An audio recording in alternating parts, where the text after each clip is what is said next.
Have you ever wondered what it takes to truly thrive in the ever changing world of AI, blockchain, and tech startups? Today's guest, Ian Arden, isn't just navigating the space, he's shaping it. Ian is a powerhouse in the tech world, helping founders go from idea to execution, from scaling startups and building a future where innovation drives success. From creating AI roadmaps to fostering growth in Dubai's booming tech scene, his work has impacted industries and entrepreneurs around the globe.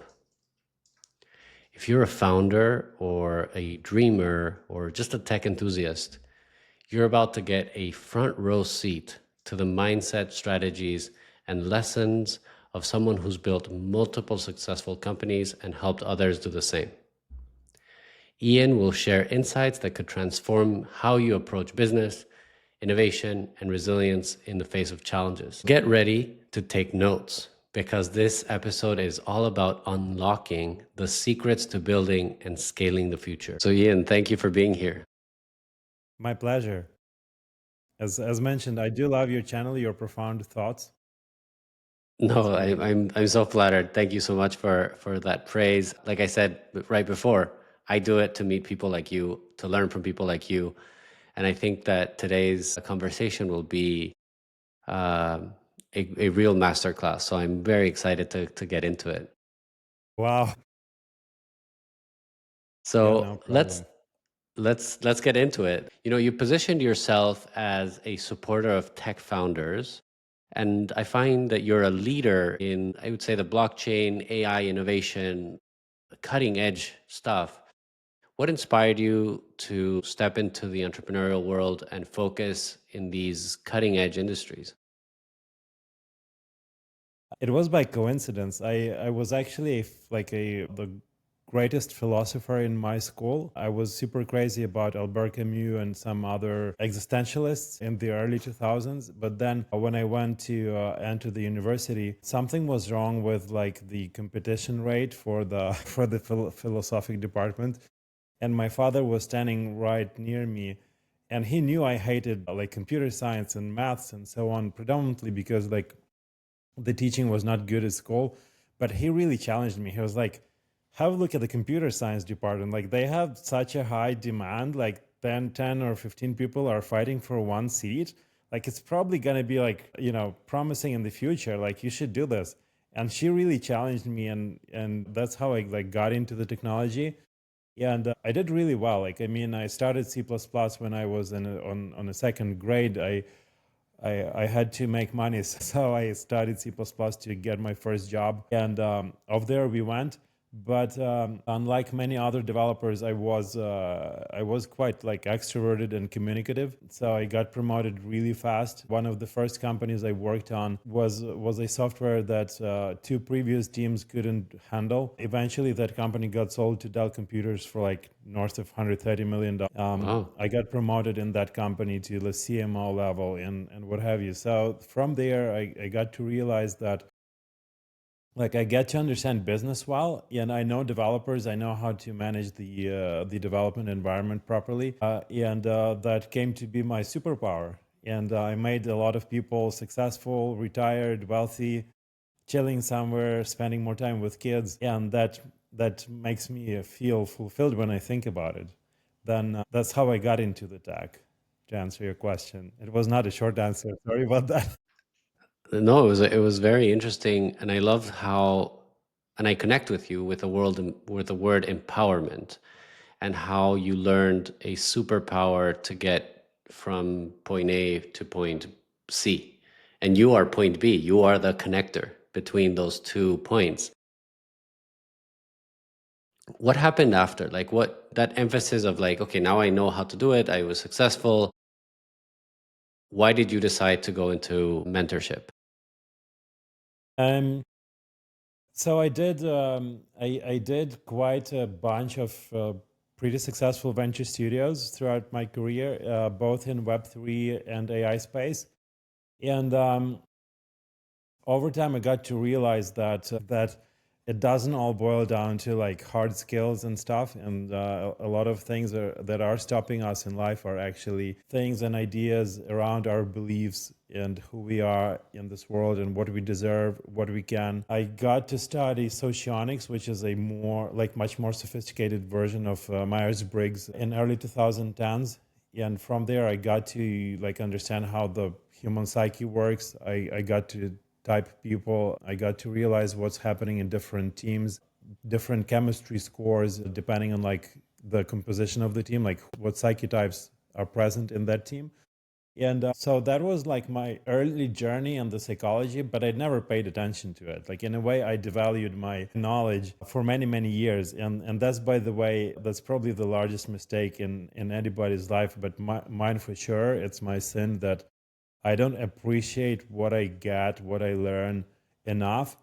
And only recently, after like doing hypnosis and coaching and then getting the hypnosis degree, and now like also studying for coaching to be a certified coach, I got to realize that the early skills in like understanding human nature and profiling and doing the psychometry on people, and then spending many many years on actually like observing people in different situations, as well as like very practical experience of like dealing with hundreds of contractors, managing teams, managing partnerships, seeing like what's happening with billionaires and millionaires. I got to realize that like just more money or even like just more funding will not fix many things in your life unless you're really ready internally for the change to come and you are the source of that change. So I see the future in like self-development for humans. I also am worried a lot about the AI advancement. Believe it or not, I think we're gonna get into the like the issues and phenomena that we don't know how to deal as a society with. And But with that, it also like sparks the idea that the creativity and the true resources of the human brain that are much powerful than a typical computer, if you ask ChatGPT about it, makes me think, all right, we actually have the answers inside of us. And somehow our brain is probably like similar to LLMs, where if you're really good at prompting yourself, prompting your brain, both like rational part of it as well as like irrational and symbolic through hypnosis, you can actually find good, interesting solutions in your life and be competitive with the artificial intelligence that is coming and going to like take over our jobs and what have you. You gave so much information there and very, very, very deep knowledge. And I find it particularly fascinating that you went from something super technical, but then you humanized it completely. You're talking about hypnosis, you're talking about how our emotions and how our chemistry as a team can make or break and the success of a team or just not going anywhere. So, can you share an experience of how you've applied this knowledge today? Yep, definitely. I just coach people. Hmm. So I do both the executive coaching, but me having the like some experience of hypnosis makes it quite a different journey for them, because once they are close their eyes and get deep inside themselves, they find the very surprising angles and answers to their questions.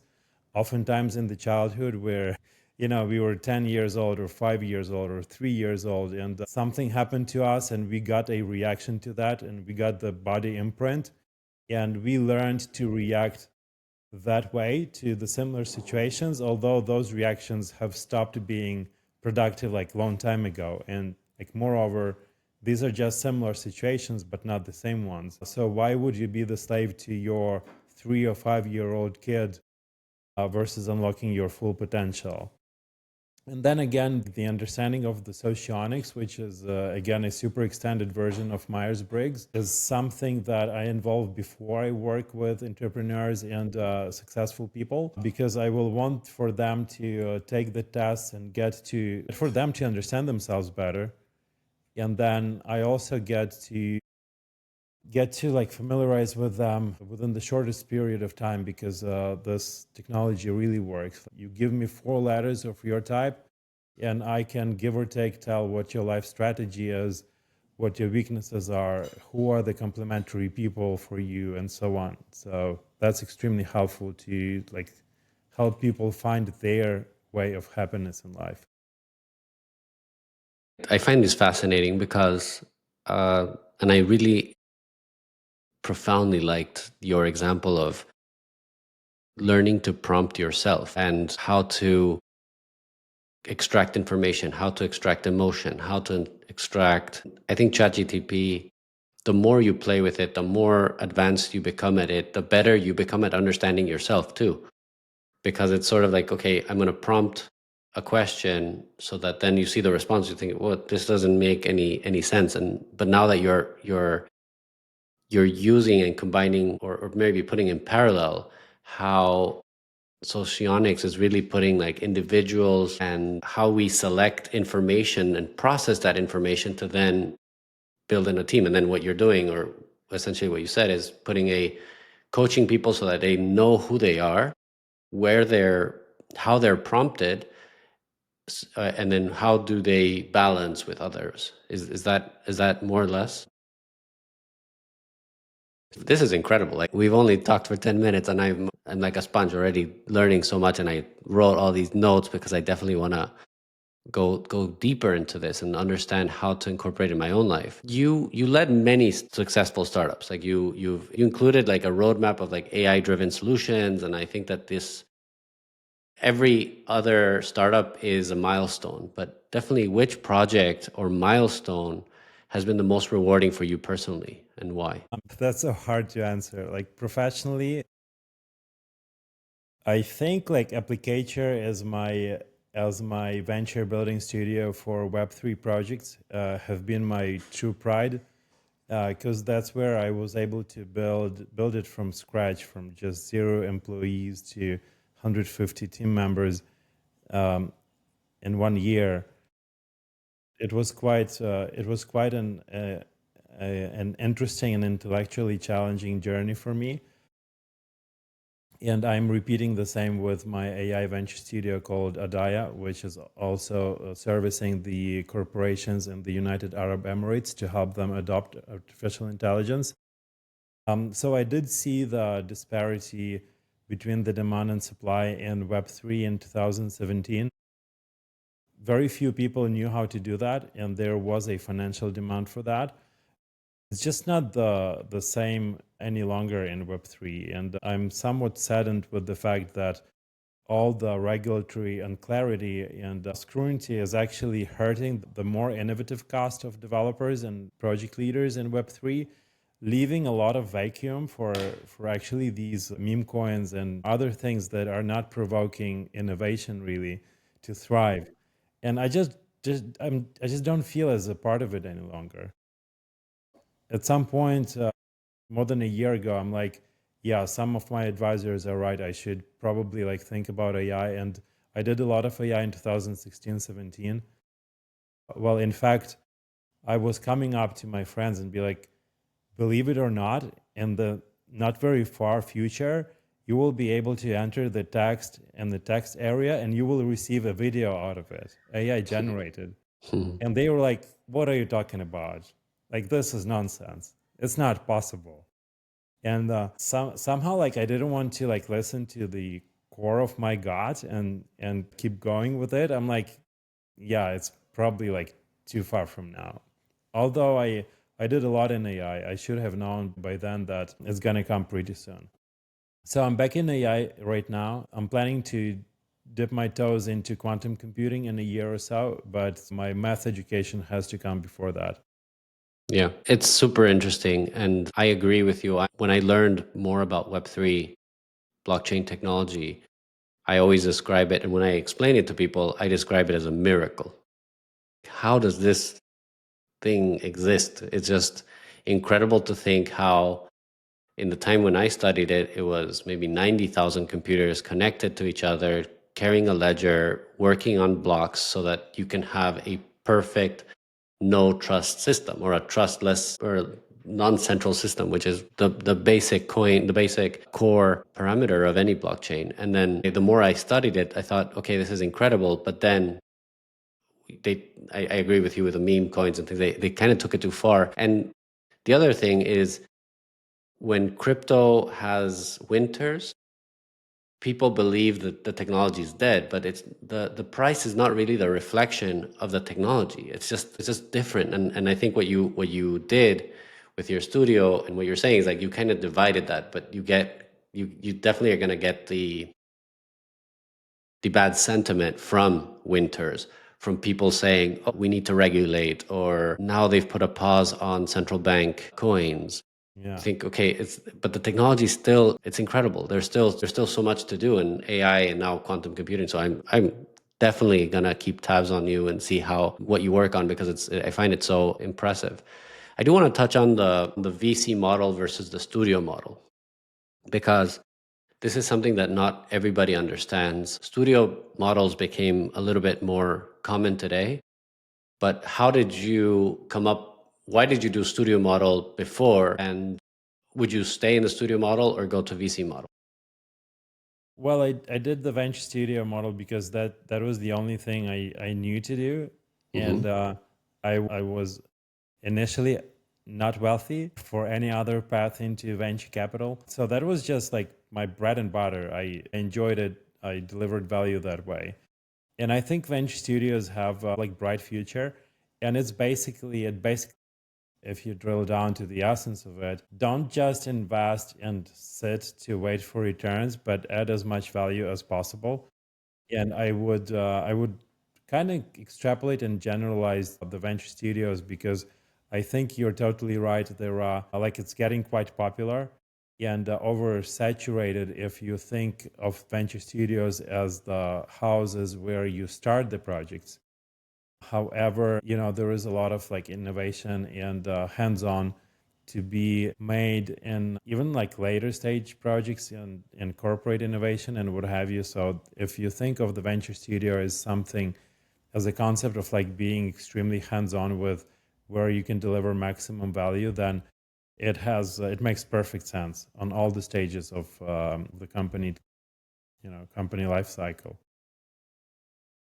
I agree with you. I think venture studios, especially in Web3, what you said, when you have a industry in scrutiny, in an industry that doesn't is it legitimate? Is it not legitimate? A studio can bring that legitimacy, because once you have a reputation of doing projects that have applications or can be monetized or whatever the case may be, the next one becomes easier to invest in, and investors are more keen to know that you're not only spraying and praying, you're really plugging into Yeah. founders, or you have internal ideas that you just need to develop by hiring professionals to do it, which is the other benefit of a studio. Whereas entrepreneurs that are in a vacuum, they'll have to hire a CMO, a CTO, this and that and the other, but they don't even have money yet. That's why they had to get so much money. But if you use a studio, you might just be the good CTO for something, and then you use the resources of others to get to at least an MPV. And then after, you can be like, okay, maybe I need more resources or I need more people. So I really commend you on that. And I think that's incredible that you were early on to that wave. Yeah. On your website, which is very, very illustrative of who you are, I recommend people go see it, talk to you, and schedule Which one? My personal one, your personal. ianarden.com. Yes. Okay. I have so many different companies and websites. This Too one, many. I went to your personal, and you talk about like grit being essential for entrepreneurs. I think that, can you share a specific instance where you overcame a major challenge that tested your resilience? And sadly, I don't think that's the story with me yet. I'm learning the grit. I've observed the grit from other people. I've read about grit from the success stories. Sadly, mostly people read what news are writing about the current successes. And they skip so much about the pain that entrepreneurs have had to like go through when they when they were building their companies. And it may even like read as something romantic to like be sleeping in the office room because you can't let yourself an apartment, like Elon Musk did for some time, and many, many others. It may seem romantic, but if you really think about it, like having no money to like afford yourself a place to live and maybe eat some basic food for months and not being like sure what's going to happen tomorrow, not even mentioning like a week or a month from now, like what's going to happen tomorrow, am I going to survive or not, what am I going to eat, like that's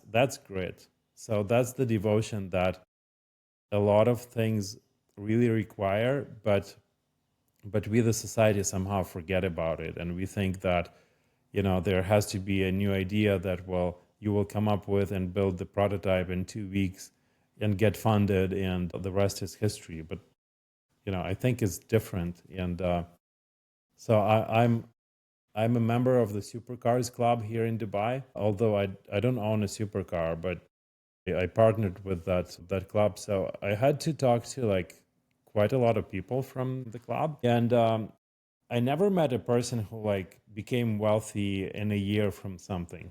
They have been on things for like decades, and now they are successful, and they definitely deserved what they have. Yeah. I love the answer because people see the Ferrari perhaps in that super club and say they were overnight success. And like you're just mentioning, not one person will have that story. Everybody will be, I've been working 10 years, the grit that you just mentioned. And I kind of like want to demystify that feeling that entrepreneurship is hard. And I equate it sort of like now it's January. Everybody says, I'm going to lose weight and I'm going to diet more and I'm going to exercise. And then January 7 or January 10 or January 15 comes and then they stop. And then there's weather or I have a birthday, so I have to eat cake. It's like there's so many things that come in life. And the difference between not having grit is giving into that, and having grit is keep going, is Yeah. actually saying what you want to do and do it. Because that's the difference of entrepreneurships between an entrepreneur that makes it and then doesn't. And I think people don't understand that. And like you said, it was romanticized into like Elon Musk had to borrow money for rent. And he's a guy that he's supernatural. It's not normal. But then everybody else, the difference is saying you're going to do it and do it versus I'm going to the same thing. The resolution of this year is lose weight, and then 15 days you can't even commit, or there's a bigger excuse. So, by the way, Ahmed, that's something that I also help people with. And how I do this is I help them incorporate the new decisions and the new vision of themselves subconsciously. And from there, it starts to actually realizing and materializing in this world through very mysterious ways, but always as the after effect of the change within yourself, where you start to resonate and attract different things in your life. That is incredible. How do It's through hypnosis mostly. you So when we do this, what's happening is your decisions are getting embedded in your subconsciousness, and they're so well and strongly integrated in your selfness that it just becomes part of you. And then what's happening is all of a sudden the things that the resolutions, as you mentioned, so people typically think of them as something that is like very hard and concrete, and you have to set aside the time and effort and do this and like fixate that. When you do this through like hypno coaching, it starts materializing through like baby steps that you don't even notice. And then all of a sudden, like half a year afterwards, you're like, wow, like here I am. That's actually something that I was like, like hypnotizing on a year ago. And I thought it's going to be hard and I will fixate on that and so on. But it just comes naturally. And if you allow the things in your life to be that way, so natural that you almost don't feel them and you don't feel the effort of Yeah, getting there, it's becoming part of your reality. that makes absolute sense. I think you've hit a nerve or perhaps something very deep, which is you become and then the results come. It's like Yes, you you're need right. to be that person. You need to say, I don't need to diet to be thin. You need to be thin in your mind, or like very deep into like, I'm going to be healthy, I'm going to be wealthy, and I'm going to be fit. You can be 500 pounds by, but believing in this makes you get there. And this word hypnosis is triggery, because people might think it's hocus pocus. Some people might say, what is he talking about? So maybe let's clarify what hypnosis is for you, and how do, maybe like a tip that someone could take from this conversation and apply it to them right now. Yeah. So you're totally right. On one hand, it's something hickory dickory, but then on the flip side, it's also expensive for people who get it because it's so efficient. The hypnosis, and I practice the lightweight version of it, is the state um, of the changed consciousness, but you are still conscious. So it's a state between like being sleepy and being awake. And in this state, you release your levers of control, and one of them is your eyes. It's the most controlling organ that we have because it soaks in probably the most information for you to like really navigate in the environment. So once you close your eyes, you lose that control over consciousness. And with some very simple steps, you're getting into the state where you're connecting with yourself, and you're tapping into the associative memory or subconsciousness.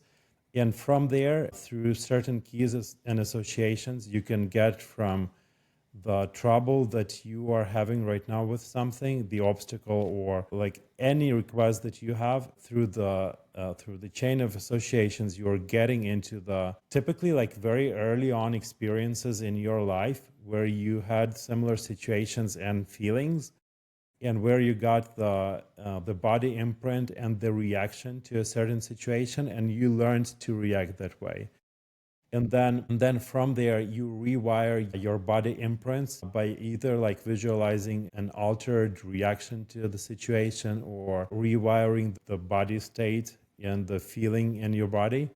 And from there you walk backwards towards or you walk back towards the present time, and you reintegrate these new reactions in your reality. Wonderful.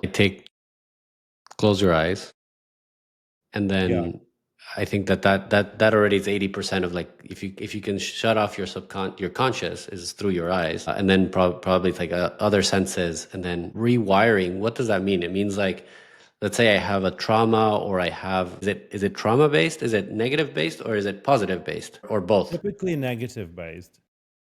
So typically you are feeling something is stopping you, Hmm. but you don't know what, like whatever. I don't want to give or impose any examples, but it will be up to you if you want to try. You can try a demo version for only 10 minutes, and you can feel fully refreshed and what have you. Yeah, you're feeling something is stopping you, but you don't know what it is, and your body remembers though. So we focus on the state of your body, and through like letting your control go and being like in touch with yourself, with your subconsciousness, you travel in time to the very first situation that you remember where you had the similar like body imprint, or like the state of body, the feeling.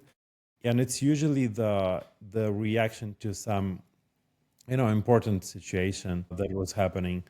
The situation where you also made a certain conclusion or decision to behave a certain way or feel a certain way, and we work with that situation. So in your imagination, you are redoing this situation in a different manner so that it's more productive, and we have exercises to release the state of body that had imprinted back then. And then from there, we reintegrate these new states and new behaviors if needed. Sometimes it's an overkill because even like realizing that something is not part of you, but it was your decision back then to behave that way. Already that gives you enough like ability to segregate that behavior as being not homogeneous to you, something that is the strain his body, and you want to get rid of it if you want. I knew it was going to be a master class because you're teaching something applicable to everybody. It's not really, we went from entrepreneurship, Web3, crypto, AI, and quantum computing, more and more technical stuff. But then really the base and success of people is how they can connect to themselves. How can they react in a better way? How can they know each other? How can you build a better team? So I think all these things are extremely valuable. And I am a very big proponent of flipping the switch. Everything that came to your life that was negative, it can be a huge source of power if it flips. If I acted as a victim because I didn't come from this, or I didn't do that, or I didn't go to the best school, or never go anywhere. But if you think, oh, I didn't go to the best school, so I need to study 3 times as hard. Mm-hmm. If I didn't come from the most wealth in the world, okay, so I need to be 3 times smarter. You do all these things. And I think if you don't stop and you don't do what you're saying, that power never comes. It's more an excuse. It's more a victim. It becomes more of a victim mentality over a hero mentality. Yeah, Ahmed, you're totally right. I actually recall one case, but before that, I want to say that indeed there are other traumas that have formed the backbone of our character, and you shouldn't really try to fight that trauma or like heal from it, but you need to like fully embrace it and get to understand why exactly your soul has chosen soul, or if you don't believe in soul, it can be a DNA or what have you, but why you have chosen that path in your life. But one of the examples is, of course, I'm keeping all the confidentiality about my clients, but I had a client who, like, they had a trauma which led them to like make a north of $1 billion in assets, and they only released the trauma after they got $1 billion. And I asked them, so did you still have a trauma like when you were like $800 million in worth? And they're like, yeah, it was like I felt the trauma before all the way till 1 billion. Like I couldn't stop. I didn't feel secure, and it was driving me like crazy. So sometimes it drives us. You're fully right. It's how you look on the trauma, and whether you can leverage it for your success. I think to me, I would be extreme, and you always need to embrace it. And you always need to use it to power yourself, because if you solve it, you lose that uniqueness. It's like, why would you, if you're dealt a card, you and I are from different backgrounds. You and I think differently, but that makes us interesting and more powerful, because if we're all the same, there's no 1 + 1 = 2. But if we're all different, 1 + 1 might equal 5, might equal 3 or 7. It's the Ray Dalio principle. So I really value this conversation. Let's go more into like entrepreneurship, and because I know that you advise on road mapping for startups. Do you think, and being in Dubai and Abu Dhabi, which is a cradle for so much innovation and so many, it's the perfect place to experiment for the MENA region. Like if you hit something in Dubai or MENA, then you can expand to other places and even Western countries. What mistakes do you think entrepreneurs today are making? Globally, Maybe globally, or that you see in Dubai, or any insights? not selling their services, not offering their products too early. What Like do you mean? typically, like developers and like startups overall, like they tend to over engineer instead of like going out there and just offering their service. Although it's not like product driven yet, you can still offer a service to your potential client and get to learn more about the client. I encourage everyone to instill that mentality. Take that freaking $200 to $300 that you planned to spend on partying or like going out on weekend, and spend it on the meta advertising, and get 20 or 30 leads and get to talk to them, because these are your potential clients, and from there, like you learn more, you potentially will get customers and cash flow which you need. I don't think venture capital industry will be the same at all, and I think it's not even about the Fed rates and how expensive the capital is these days, but also what AI is going to do to SaaS can be like really scary. As in, if you think about it, we are one step away from like ChatGPT and any other LLM to be able to like output you any information in the media format, like with widgets and stuff. And at that point, it's probably better, faster, and more customized than any SaaS tool that you have been using till now. So that is going to like create quite tricky implications on the entire venture capital industry and SaaS space overall. I don't know what we got, like what are you gonna do with that? Like, I'm baffled. I don't have answers about like what AI, like how AI will change the world and society and the economic principles, but we are just not ready for it Yeah, as a humankind. Like I agree we're all with you. I gonna be think unemployed. We all will need to be the entrepreneurs. The governments will have to have some kind of UBI, universal basic income. I'm just so confused, man. I I think because you're very close to the technology and you see how powerful it is, and I just started using O1 Pro, and I thought like, what is this monster? Like this is another level. This is PhD level assistant. At for Yeah, $200 a month. It's just ridiculous how powerful these and this was. I started using ChatGPT probably 6 months ago or 10 months ago, or not, it hasn't been a year.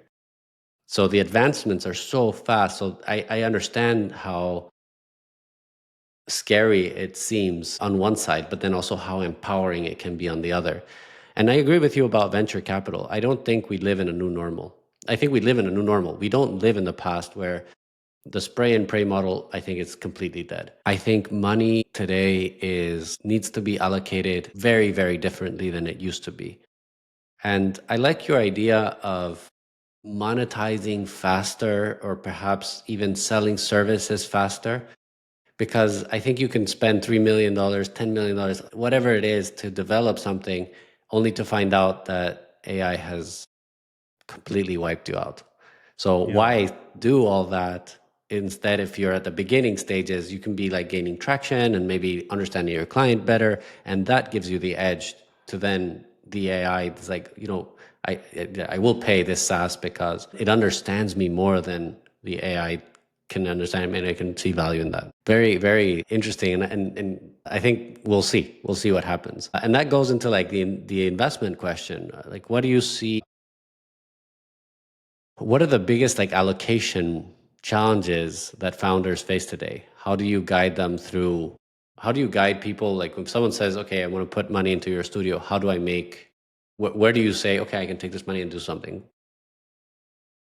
We eat our own dog food, meaning meaning when we invest in companies or we support them, we focus on the customer acquisition, on product market fit, and it's inexpensive and it can come pretty early on. So we either invest and support companies that have that mentality already, or the companies who are really open to adopt it. Yeah, that's the way. I agree. It's eating your own dog food, like you said. It's a very eloquent way to say that you are doing what you say and then backing your own belief. And even though I believe that you made really great decisions early on based on maybe I don't know what to call it, a serendipity in your life where you couldn't get into philosophy, you went into computer science, and then you ended up in these avant-garde industries. What could you give advice to your younger self starting up? Like what advice would you give to your younger self that is just starting out? Wow, what a nice question. I have a lot of regrets in life, believe it or not. Just to give an example, I shut down my virtual currencies OTC desk in 2008, Hmm. 3 months before Bitcoin was out. There was a great financial crisis. My first son was born, and everything was like falling apart, and I shut it down and never returned to it. And should I have continued, I'd probably be like a multi-billionaire by now. So probably I was not ready for it, and there have been other cases where like I was quitting things, and I shouldn't have, and I regret about that a lot. So all my advice to the younger self would be never, never, never, never, never quit. And it's even harsher because I'm an ADHD, and ADHD is they are very like talented people, but their curse is that they only remember what is in front of them, and they tend to forget or devalue their achievements of the past. So that's why this workbook where I'm noting everything down is my assistant. I should have captured, first of all, seen more value in what I've been doing throughout life and captured the value. Like I've helped so many companies with like fundraising and exits and what have you.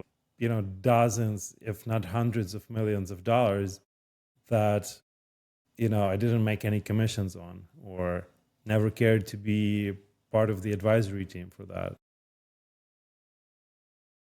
I love the rawness and transparency. Thank you for that. You hyperbolized never, never, never quit, which I will take to heart. I think this Never is quit. part of everybody needs to hear this. Let's move to, we talked a lot ethereal. Let's go back to the world.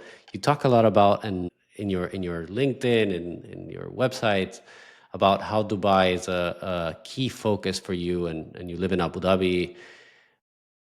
What's unique and powerful about the UAE? Why are you there?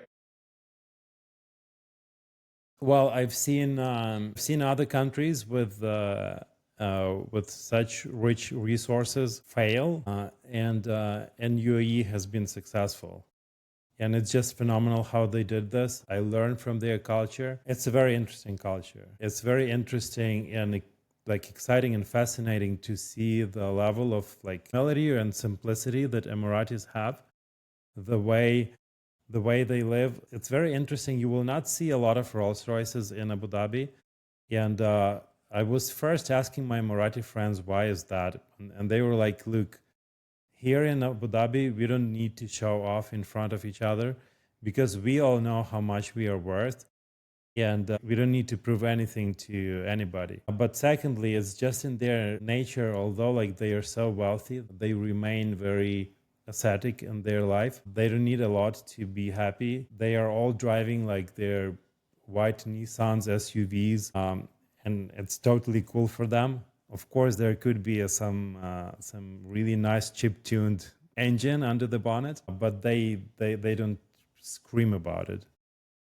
So that's something I like about the culture here, and it just has the potential for the innovation. I admire how there is no stopping of multimillionaires and entrepreneurs from all over the world flocking to Dubai and Abu Dhabi. Absolutely agree. I was fortunate to go about a year ago, and I I I I actually liked Abu Dhabi more than Dubai. Oh, you've been to Abu Dhabi? Wow, Yes, my wife lived there for 25 years. really? Still lives Yes. here?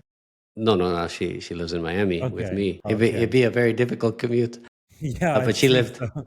she lived in Abu Dhabi for 25 years, and it was a very big trip for us because it's for, or at least for me, because it was not only a new place, but learning where my wife grew up and learned and had many friends. And when we were welcome to everybody's house, extreme generosity, extreme kindness and care and just openness and happiness. I was very happy in Abu Dhabi, and it's absolutely beautiful.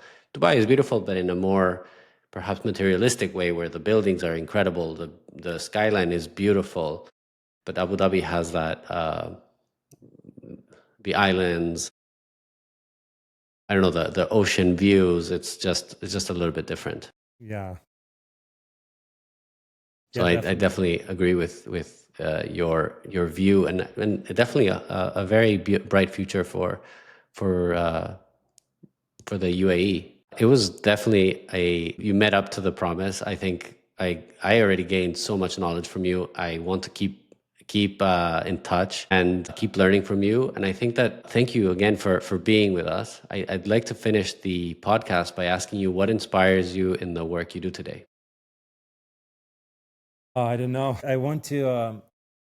So I think I'm driven by a few unknowns that I like. I need to find the answer to, and one of them is the pyramids in Egypt, how they were built. I don't know how we can be working on anything else before we really get to know how exactly, and whether it was like aliens or us from the future sending a signal in a form of the pyramids. So there are these questions that I need to find the answer to. I think all my journey in terms of like psychology, technology, quantum, and everything is to unlock the answers to these questions. Another question is, of course, I can ask Elon Musk. I probably should have just asked him, but I'm curious why he wants to send humankind to Mars. What is that he is seeing as the threats to the humankind on Earth that he is so obsessed about it? I want to ask him about Neuralink, and I want to unlock the nature of time and material from the quantum perspective. Incredible. Definitely like a true entrepreneur looking or seeking for answers of questions that aren't answered yet. I think that's Yeah, what every entrepreneur is at the essence. It's trying to seek the answers to things that others are also thinking, but actually going and yeah. doing it. So very But excited to hey, see what you Ahmed, do. that's one aspect of it. Another is I think Scientology is saying like all we are doing is just surviving, and every one of us has their own like understanding what surviving means for them, and what they deserve in life. I have beautiful kids. I partially live for them. Yeah, and I'm just surviving and living the life the way I consider surviving to be. And I have high standards and high demands for myself for what I need to achieve in life. So I'm just moving towards that. And what Beautiful. about you, though? What's moving you? I believe in a more unified world. I believe in a more non border world. I am from the Middle East. I am half Persian. I'm half Ecuadorian. I grew up in Ecuador. I studied in Switzerland. I live in the US. And the more I move from place to place, I've learned that the difference are not there. That there's a very big difference in perception and perspective, but it's really we're the same people, we're the same kind, and I believe that translate into how we should live, and that there are barriers that are built in our psyche that technology is solving. And what I'm doing is building a bridge so that people can access the best investments possible. So, being in Ecuador, being Persian, I've grown up knowing risk. I've grown up knowing what wrong governments can do to your life. I've grown up with like I believe there was 10 presidents in 10 years in Ecuador when I was growing up. It was like every week there was someone new. And I saw my dad is a very good entrepreneur and a very capable person that is able to adapt and change. And this year his company is turning 40. And I think it's incredible what he's done. And I thought, okay, how do I'm not as capable as him. I need to pivot. I need to change. I need to think, okay, my dollars or my effort of my doesn't have to sit in one place. I can allocate it into safer places, not only to safeguard, but also to back things that I understand and believe in and think that are worthy. So with that same spirit, I created this podcast to connect with people because I think that you being in Abu Dhabi and me being in Dubai, we're speaking the same language, we're understanding each other, we're learning from each other, and that type of bridge is really inspiring to me. I'll go to lunch, I'll go to dinner, and I'll be telling my friends, you know, I met this guy, his name's Ian, he taught me this, he taught me that, he taught me this, and by doing that, I provide value to my community, to my friends, by connecting everybody in the world. So I think that's sort of my, like you said, survival is to me is to connect, to unify, to serve others. And I'm very curious on how like I can do it through technology, which is doing that, but at a scale level. I like it. And look, man, it's been my pleasure as well. Should you be coming over to Abu Dhabi, we should definitely meet. For sure, for sure. I think a trip is due this year. I was going to go last year, but it didn't happen. I went to Abu Dhabi Finance Week 2023. Mhm. 24, I missed it. I'll probably go this year. But let's keep in touch until then. I think Yeah, we'll have I think we have a lot to talk about and a lot to learn from me, from you. And same, let's same. keep, Yeah. let's You keep have a this very going. profound way of thinking. Thank you so much. I appreciate it. Ian, a pleasure to have you here, and let's keep the conversation going. Thank you so much for having me.